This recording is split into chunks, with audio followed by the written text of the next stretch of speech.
Well, hello, everybody. I'm at Parcaut here, Francisco Ruvalcaba Jr., and this is Real Estate Jerky. And it's my first live of the day. Whatever. First live of the month? No, first live of the day. It's a joke. I've already done 3 or 4 already. Yeah, and then I got another one this evening because I decided I'm helping out Rotary, the 5220, put together a live for our area. Nice. So, and I said I'd do it. First, they wanted to do a podcast. I'm like, I started thinking about it. It's just so much work if you do a podcast because everything else. But if we do a live, Rotarians, the average age is probably 65, so they're all on Facebook. Yeah, So I'm like, go straight live. It just goes. Yeah, we can go there. They can go to the page. They can see everything, and everybody will know everything that you need to know that you're pushing out there. Yeah, oh, that's cool. Yeah. Anyways, because your generation's not, but everybody else is. I was in Rotary. No, I'm talking about on Facebook. Oh, okay. No. Yeah, no. When were you in Rotary? When you were like 17? Yeah. Rotary Interact or something at one of the schools? No, when I was working at the country club. Oh. Yeah. So sorry, Mr. Country Club. No, man. I got gentrified. I was Frank. That's right. Hey, you know what?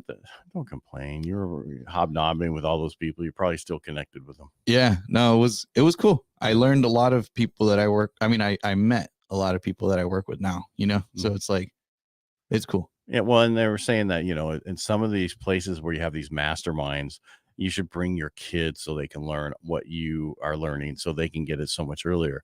Because if I knew what I knew now so much younger, I could do so much better. We didn't have lives. We didn't have this. I mean, Al Gore only created the internet in the 90s. And that's a joke. You wouldn't know that because it's right over your head. But it's that's the issue is things are just different. And you have so many more opportunities now that we didn't have. We had 3 channels, dude. We had to get up to change the channel when I was a kid. Yeah, get up there, change the channel. No, I fix the rabbit ears. Yeah, I think a lot of it gets taken for granted too. Mm-hmm. There's like so much. I mean, it's like the interest rates, the 2% and 3%, where it messes everybody up. I was even gonna say, I mean, like even that when you told about that friend of yours who his son read your book, right? Mm-hmm. Like just having access to all those kinds of things, or exposing your children to those kinds of things at an early age, right? I think is great. Well, I wish they do it in high school, but they don't. Mm-hmm. Yeah, they don't teach really anything that's that important about. You need to know about credit cards, how to use them, how not to use them. You need financial literacy is what they need to put into high school, and they don't. And so the question is, how do we get that in there so kids do so much better? Right, and it is necessary. I mean, and it's crazy too because like I taught myself through fear of what I saw, growing up, like the mistakes that like my family would make and things like that, and it inspired me to like be like I don't want to make those mistakes, right? But yeah, I think it should definitely be something that's highlighted a lot more. And exactly like you said, being in high school or things like that to start already having that mindset, I think is great. Because we were talking even on one of the previous shows was that you want to like know and understand as you're going into the market all of these different things and how it can affect you and how you can be in a better position. If you know and you're already working towards it, it's even as simple as how we say, going to talk to you to just even do a soft credit pull and understand, okay, here's where we are. Right. Right. You need to know where we are to know where you can go. Exactly. It's like not having a GPS these days in your car, right? Or not, where years ago we would just know it. We'd have to figure it out. Or this date myself, a Thomas guide. It was a book, like a phone book that would have streets in it and be updated yearly. And you'd have to like, okay, where do I want to go? And they'd find the index and then tell you F whatever in the page. Now, I mean, I use Waze just to tell me where the cops are. Right. I mean, I put it on just so that it tells me, hey, there's a traffic issue coming up. Get off here, go over here. I know how to get there because I've been driving all over California my whole life. I know every part of this in a lot of different states, everything, but everybody relies on that so much that my one daughter couldn't figure out which way to go on McHenry to get to, different places from our house on Brady. Man, I'll honestly say it happens to me at times too. We become so dependent on it. It's great to have it, right? But yeah, sometimes like I remember my mom, she was like a phone book. She doesn't remember anything anymore, Well, it's like, do you know everybody's phone numbers that's in your phone? No. I know my wife's. That's it. I only know like my parents, and I don't even know my girlfriend's phone number. This is I don't know my mom and my dad's from Well, like that's because you've growing up. known that forever. Yeah. But what we're getting at is you need to know where you're at to figure out where you want to go. And that's what we're talking about. And you need to have that check just to see where you're at. Because you might not be ready today, but you could be ready in 6 months from now. You could be ready when that the program comes out, the shared appreciation for some. Right.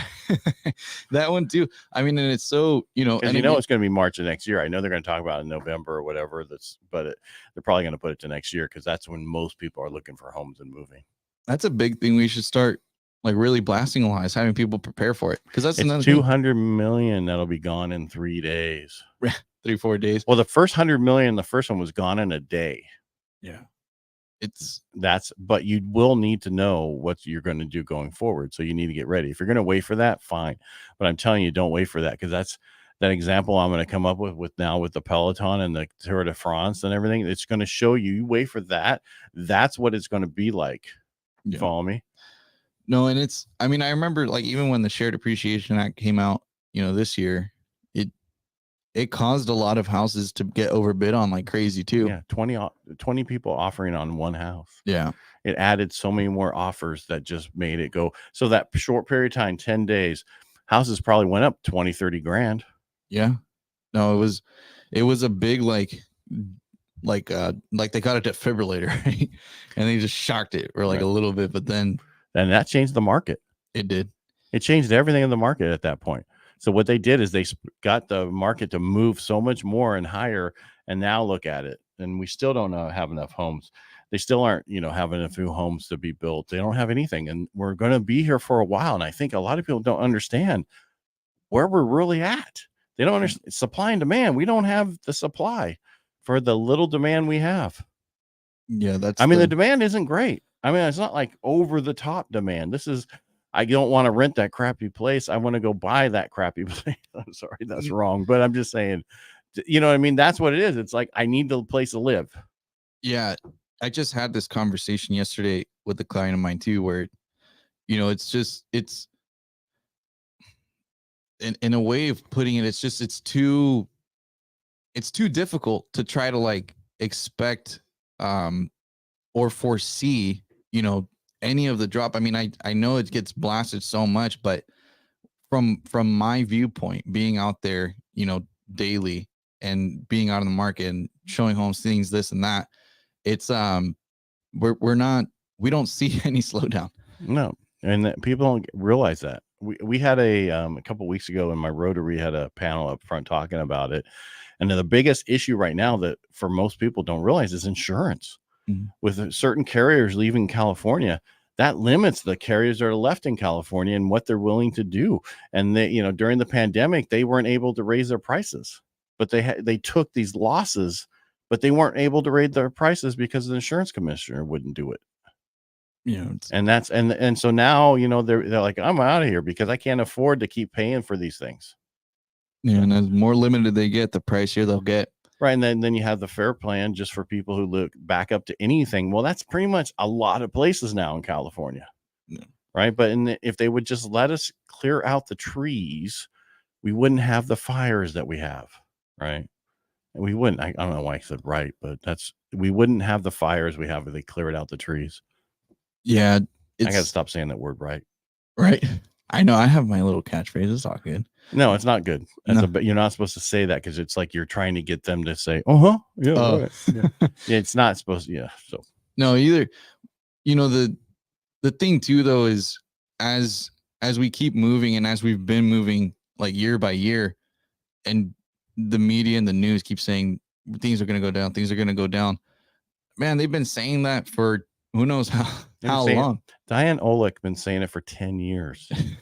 I'm not kidding. She has, even during the huge boom during, those 2 years. But if you really look at it, we went actually, Mike and I on one of the shows went through the numbers of sales that we did in the first 7 months of this year. I think we're at 19. I wrote in somewhere, but I got rid. I think we're at 1799 from July, for July back, right? For the whole year in Stanislaus County. 1,799 homes have been sold, which is about 2,000 less than we normally do in the same 7 months. Yeah, we did those numbers too in our office for a meeting last week. And yeah, I mean, Because they saw we did them. That's why. yeah. Hey, we got to show our office these numbers. No, it's like we run it all, and it's crazy. It's only a couple hundred per month for our area. Right. And then if you take a third out of that, that's cash. That leaves like 200 loans for, I don't know, 1,500 loan officers. Yeah, and that's just like, that's 287 real estate transactions for 3,100 real estate agents. That's what I was saying too, is we've been seeing that decline as well of the workforce. How many people are like hanging in there, you know? Like, because again, it is an uncertain time. It is very uncertain right now. We don't know when these rates are going to change. We hear things, you know, on a weekly basis. These rates have been so volatile these past like 2-3 months.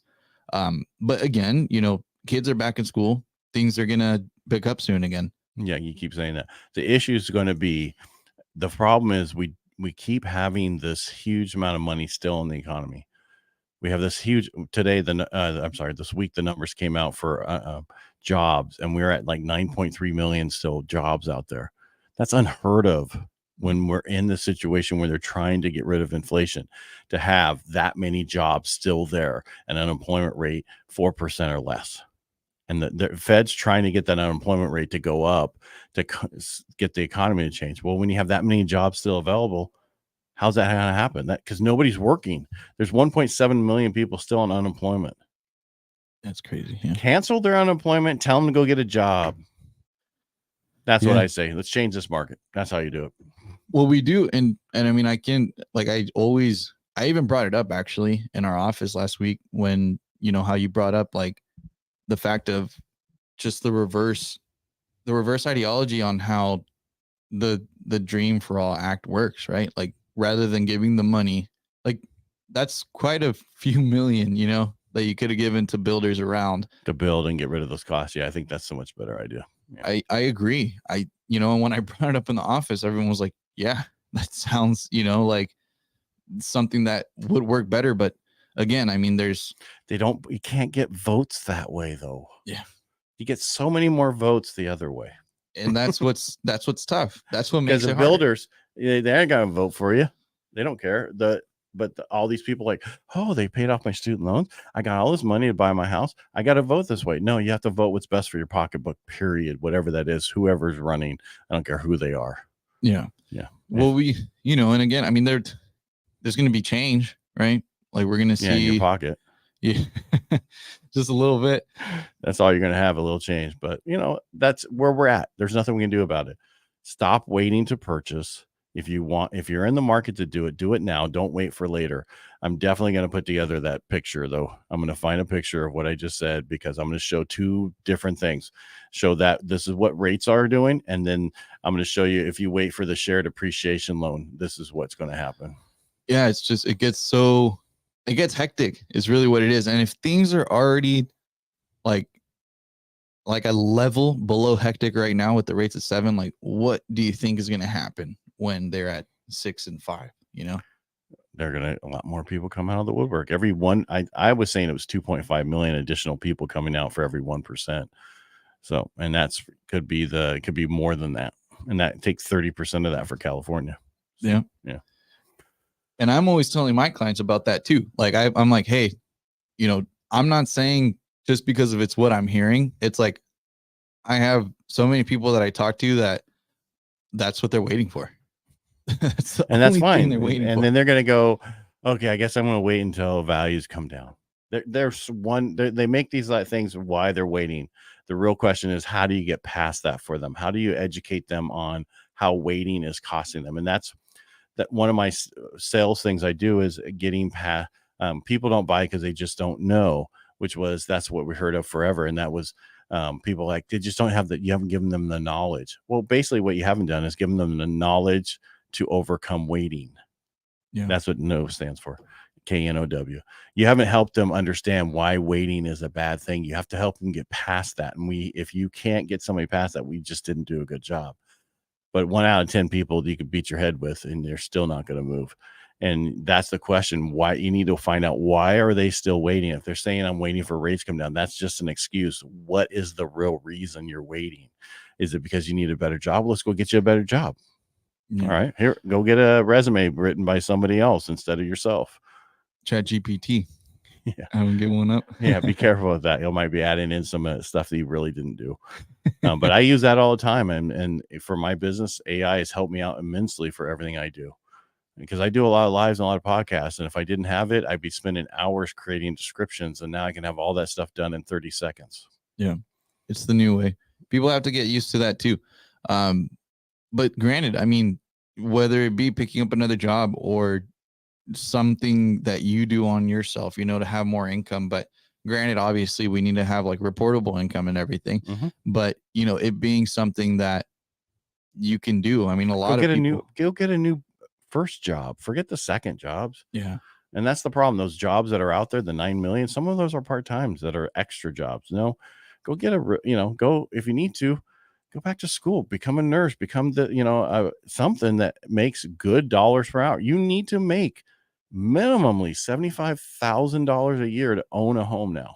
And for most homes that most people want to live in a nicer neighborhood, it's 100,000 plus. Yeah. Unless you have no debt at all. No, and it's getting difficult for people if you're single, Oh yeah, it's past. Yeah, you got to make 100,000. So if you're single, you got to make 100,000. Yeah. Yeah. So go be one of those YouTube stars. Yeah, no. But in all seriousness, everybody, I mean, it's just the biggest thing that we keep trying to say is things just keep going up. So don't wait. It's only from my experience, everything that I've seen with all of my clients, the ones that wait, it's just they end up saying, man, I should have bought sooner, or they don't buy. And they'll never buy. And you need to get in the game. I don't care if it's a 400 square foot house to get in the game. That house goes up the same percentage as all the other houses. At least you're in the game. If you're not in the game, you're going to be, you'll be renting for the rest of your life. And it's weird that it's so bad now. And it's all because of the inventory. We've never had this shortage of inventory before. And that's the issue. So they need to come up with some programs for builders to build faster and more and cheaper, not like efficiently. Just cheaper. I don't like that word, but faster, and get rid of some of these fees so they can they can go in at $100,000 less than a house. Yeah, or not be charging those mellow roofs and stuff, Yeah, that's right. But I mean, but still, they still have mellow roofs because that's internally stuff, not the external stuff. So. Yeah. All right. Thanks for being here, sir. Thank you for watching. We really appreciate you. If you like what we do here, the easiest way to support us is to subscribe to our YouTube channel. That's Ed Parcaut, Real Estate Jerky, and Francisco Ruvalcaba Jr. And again, thanks for being here. Share and like and let people know what we do. Thank you, everybody. Have a good one.